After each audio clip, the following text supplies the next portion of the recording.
शंकर ने लिखा है।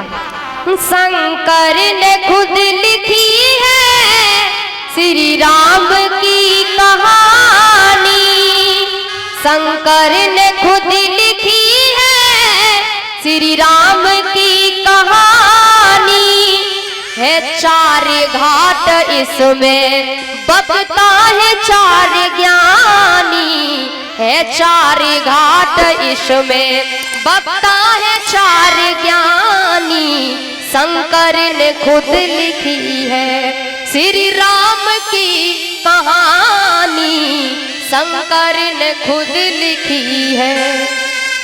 कैया केवल बकता, कैया केवल जी बकता बैठे हैं एक किनारे, कई है गरुड़ जी श्रोता वक्ता भुषुंडी न्यारे, कहीं व्यास है महेश्वर श्रोता है स्वयं भवानी, शंकर ने खुद लिखी है श्री राम की कहानी, शंकर ने खुद लिखी है।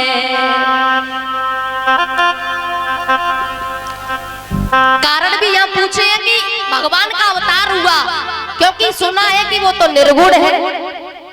प्रथम सोपारन कयहु विचारी, निरगुण ब्रह्म सगुण बपुधारी। वो निर्गुण साकार क्यों बना, उसे क्या जरूरत थी निर्गुण को साकार होने की? क्यों वो निर्गुण? क्योंकि मैंने सुना है वो निराकार है, निर्गुण है, तो साकार क्यों बना? ये शंकर भगवान से पूछे हैं, अवतार क्यों लिया उसने। वैसे शंकर भगवान कहते हैं भवानी कारण तो अनेक है, लेकिन मुख्य कारण मैं बताता हूँ। क्या बताया? अगुण अरूप अलग, अगुण अरूप अलग अजोई, अगुण अरूप अगुण अरूप अलग अजोई, अगुण अरूप भगत प्रेम बस सगुण सोई, भगत प्रेम बस सगुण सोई, भगत प्रेम बस सगुण सोई। मुख्य कारण भरत भगत प्रेम बस सगुण सोई, भक्तों के प्रेम के बस वो निर्गुण निराकार साकार बन करके आता है। वैसे कारण कई हैं, लेकिन सूक्ष्म में, बहुत सूक्ष्म में बता दूं। वैसे यहाँ कथा 9 दिन की है, तो राम कथा कहने का अवसर 2 दिन मिल जाता है, आज और कल। सूक्ष्म में बता दूं 5 कारण। पहला कारण जन्म का, जय और विजय। द्वारपाल हरि के प्रिय दो, जय और विजय जान सब। पहला कारण सनकादिक ऋषियों के श्राप जो उन्हें लगा जय विजय को, तो भगवान ने कहा कि तुम्हें ऊपर लाने के लिए मैं खुद आऊंगा। और वही जय विजय जिन्हें तीन बार असुर होने का श्राप मिला था। तो पहला ये हिरण्याकश्यप हिरणाक्ष बने, फिर रावण और कुंभकर्ण, फिर शिशुपाल और दंतवक्र, उनके लिए भगवान को आना पड़ा। पहला कारण। दूसरा कारण है जालंधर। आपने कथा सुनी होगी, ए मैया तुलसी का पौधा है तुम्हारे यहाँ, तुलसी का है, अच्छी बात है, होना भी चाहिए। हर सनातनी के घर, हर हिंदू के यहाँ तुलसी का बिरला जरूरी है, होना चाहिए। दूसरा कारण, तुलसी जो है वो पहले वृंदा थी और असुर के यहाँ जन्म लिया था, लेकिन विष्णु भगवान की बड़ी सच्ची भक्त थी, बहुत भक्ति की थी। विवाह जालंधर से हुआ, और ये बड़ा असुर, इतना दुराचारी देवता भी घबरा रहे थे। युद्ध करने जाता, जीत कर आता। जीतता क्यों? क्योंकि वृंदा पूजा करती विष्णु भगवान की और कह देती कि मैं जब तक पूजा में बैठी रहूंगी आपका काल भी बालवा का, पतिव्रता थी, काल भी, यहाँ तक काल भी कुछ बिगाड़ नहीं पाएगा। तो एक बार देवताओं ने भगवान से कहा कि इसे कैसे भी मारो, कुछ भी हो। तो वृंदा ने कहा, जब जा रहा था जालंधर युद्ध करने, बोले चिंता मत करो, मैं पूजा में रहूंगी तब तक कुछ नहीं होगा। युद्ध करने गया, पूजा में बैठी थी वृंदा, इधर भगवान ने जालंधर का रूप लिया और पहुंच गए वृंदा के पास। वृंदा ने देखा, अरे मेरे पतिदेव युद्ध विजय प्राप्त करके आ गए। और जैसे पूजा में से खड़ी हुई, भगवान के पैरों को छुआ, सती तो नष्ट हुआ। उसी समय युद्ध में जालंधर मारा गया। श्री ठाकुरदास रामपुरा से और ये 251 रुपए की माला से स्वागत कर रहे हैं। भगवान को शुभ बनाए रखे, सब मनोकामना पूर्ण हो। बोली वृंदावन बिहारी लाल की जय हो। जालंधर मारा गया, इधर सब जो है वृंदा के पास आके गिरा। अब वृंदा चक्कर में पड़ गई, बोले एक जालंधर तो ये है और एक जालंधर ये इस रूप में, एक का तो सब पड़ा है और एक यहाँ कौन सा मेरा पति है इसमें।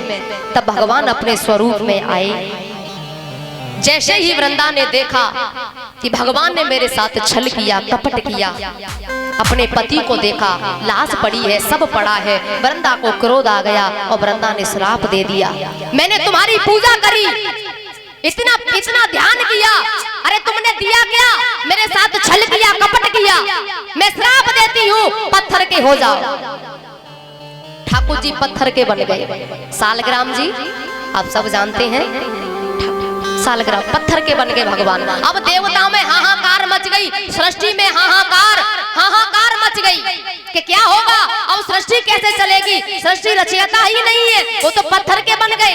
सब देवी देवताओं ने वृंदा के चरणों में विनती की है। वृंदा ने कहा ठीक है, इन्हें रूप इनका वापस देती हूँ, इन्हें श्राप से मुक्त करती हूँ, लेकिन ऐसा ही नहीं, इतना भी है, मेरे साथ इन्होंने छल किया है, मेरे पति भी इनके साथ छल करेंगे और ये भी रोएंगे भटकेंगे, इनकी पत्नी के साथ मेरे पति है छल करेंगे। और वही जालंधर रावण बना। और वृंदा ने अपने दाहिने अनुष्ठ से अग्नि प्रज्वलित की और जलकर के भस्म हुई, उसमें से जो भस्म निकली है वो तुलसी का पौधा बना।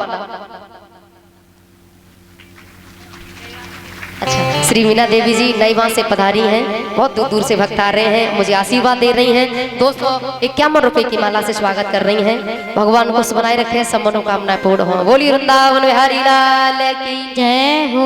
उससे तुलसी का पौधा बना। भगवान ने कहा आज से मेरा एक विवाह तुलसी के साथ होगा, और ऐसा ही नहीं, जो कोई मुझे भोग लगाएगा तुलसी के पत्ते डालकर ही लगाएगा, अन्यथा मैं उस भोजन को ग्रहण नहीं करूंगा, ऐसा भगवान ने कहा है। इसलिए जब भी हम भोग लगाते हैं ठाकुर जी का तो तुलसी के पत्ते डालकर ही लगाते हैं, ये भगवान ने स्वयं कहा है। दूसरा कारण, तीसरा कारण नारद मोह की कथा, जो शायद क्या सबने ही सुनी है, नारद मोह की कथा। शंकर भगवान ने कथा ये सुनाई थी ना, एक बार तुम्हारे गुरु ने भी नारद श्राप दीन एक बारा, कलप एक ही लगे अवतारा।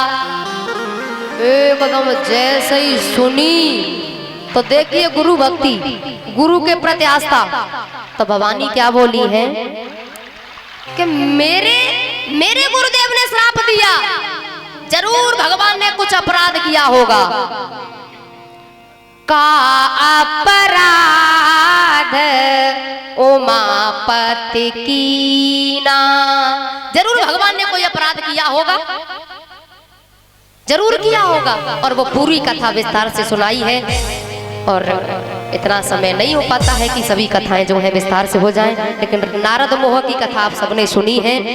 जो कि नारद जी ने घोर साधना की। वैसे नारद जी को श्राप लगा था 2.5 घड़ी से ज्यादा कहीं रुक नहीं पाएंगे, लेकिन हिमालय में एक गुफा ऐसी थी जहां उन्हें श्राप जो है उनका कुछ बिगाड़ नहीं सकता था। और भैया सबसे बड़ी बात है कि जो राम जी के चरणों में लग गया ना, तो वहां दुआ बददुआ श्राप कुछ नहीं कर सकता। राम जी के चरणों में जिनका मन लगा है वहां श्राप बददुआ कुछ नहीं कर सकती। और घोर साधना की है, घोर साधना की है, घोर ध्यान किया है। और महाराज ऐसा ही नहीं, इंद्र जो है इंद्र भी घबरा गया कि साधना पूरी हो गई, इंद्रसन मांग लिया, नारद जी ने तो गड़बड़ मामला हो जाएगा, इसलिए कामदेव को भेजा। कामदेव तपस्या को डिगाने के लिए आए, लेकिन नारद जी ने कामदेव को जीत लिया। और जैसे ही जीत लिया तो मन ही मन सोच रहे हैं कि हम तो भोले बाबा से भी बड़े हो गए, क्योंकि बाबा के पास कामदेव आए थे, भोले बाबा तो क्रोध को भी नहीं जीत पाए थे, जलाकर ही भस्म कर दिया था। लेकिन हम कम नहीं है, हमने तो कामदेव को और क्रोध को भी जीत लिया। राम जी के चरणों में इतना ध्यान किया था, श्राप वहां काम नहीं किया था। इसलिए महाराज कहते हैं भगवान के चरणों में जिनका मन लगा हुआ होता है वहां बद्दुआ श्राप कुछ नहीं करता। राम नाम धुनी लागी, लागी रे मोही लागी रे, राम नाम धुनी लागी